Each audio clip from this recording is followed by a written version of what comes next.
Hi all! Everything in my video is pulled from the public domain, and I am using them under the Fair Use, Fair Dealings guidelines.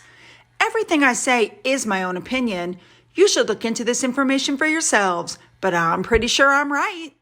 Good morning, everybody. Well, I hope everybody is still out of your turkey comas. I know it took me a while to get out of it. We have a lot to cover today, so let's just dive right in and go, shall we? Let's go.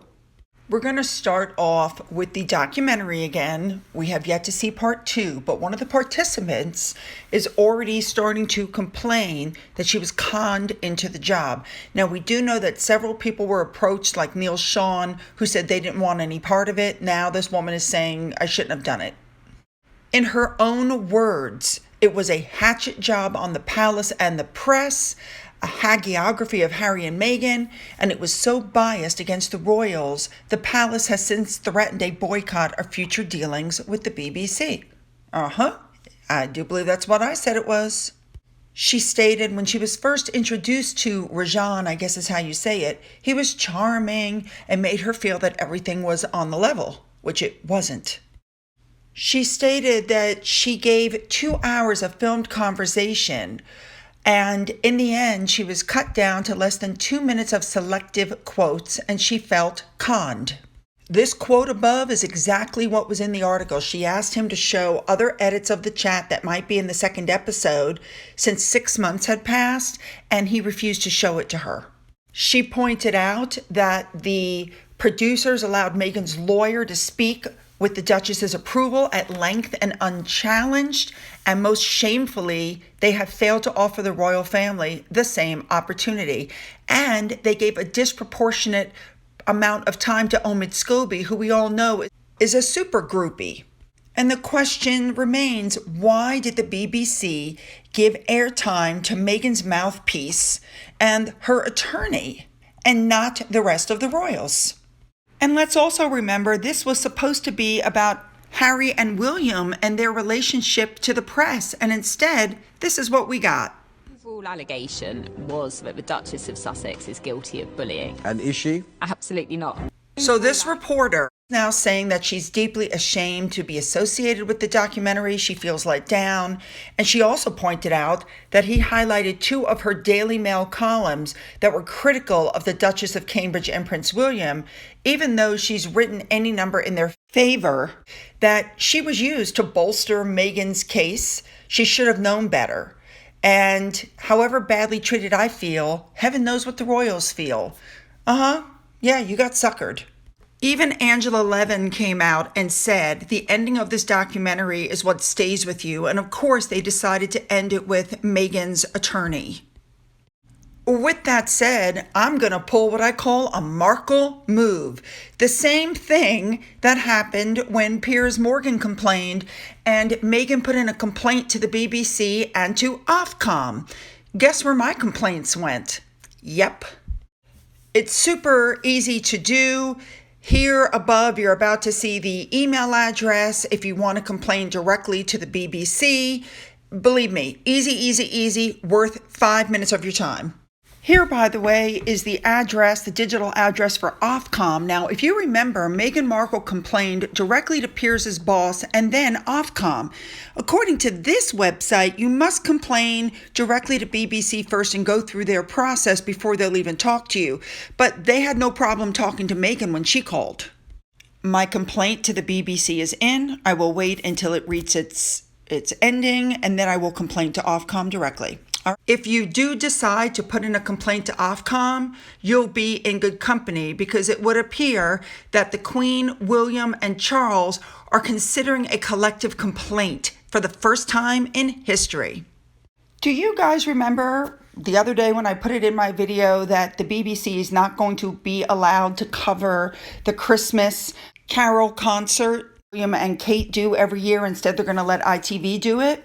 Well, I'm afraid it's gotten worse than that. The BBC was supposed to organize, film, and distribute the Platinum Jubilee for the Queen, but now it looks like they're not going to get it. It looks like it might be handed to ITV. Realizing that they probably made a mistake with this 2-part documentary about the princes and the fact that they wouldn't let the Palace screen it before it went to air, they have now offered the Palace to screen part 2 before it goes to air. Too little, too late, my friends. I think they went with the mantra of it's better or easier to ask for forgiveness than permission, but that's your undoing, in my opinion. All right, moving on. Next up, the judge is going to rule on the Mail on Sunday's publisher's appeal this coming Thursday. Now, even if the appeal is not allowed to go forward, Meghan Markle has been shown to be a perjurer and that she lied and helped with the book Finding Freedom. So her reputation is shot no matter what. I've already shown you these headlines from France and from Italy.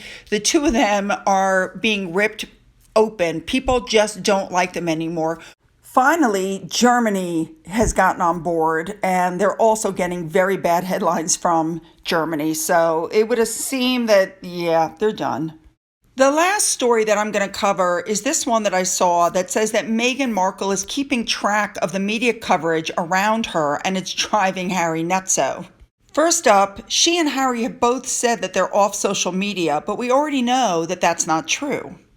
Harry essentially admitted that he was watching Twitter and said it was a staging point for the coup that took place in Washington, and he emailed the owner or the head of Twitter. He couldn't have done that unless he was on Twitter looking at Twitter, so he outed himself there. And if he is on Twitter, I guarantee you that Meghan is on Twitter.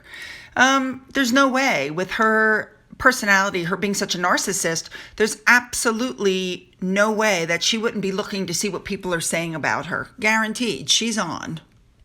Last but not least, I wanted to do an update with Tyler Perry because I put something on Twitter, but I don't think I put it in my video. Do you all remember when supposedly there was a story that Tyler Perry threw Meghan and Harry out of his house because he was abusing the staff? One of the staff had quit, apparently. There was all this stuff. Remember, where there's smoke, there's fire? Anyway, I found this. Watch this. That after they left the UK, they went to stay with friends, let's call them, in Los Angeles, who then kicked them out because they were so rude to their staff. Because this is the problem with social climbers that want to put themselves above other people. It's disgusting behavior to bully people who are working for you or under you. You can always tell how good a person's character is by how they treat people who are under them on the hierarchy. I think that's what It's a quick fin update. I showed you this picture the other day. That's my husband snuggling him in bed, and I didn't want you to think that I never get my opportunity. So last night, my husband took this picture while I was sleeping.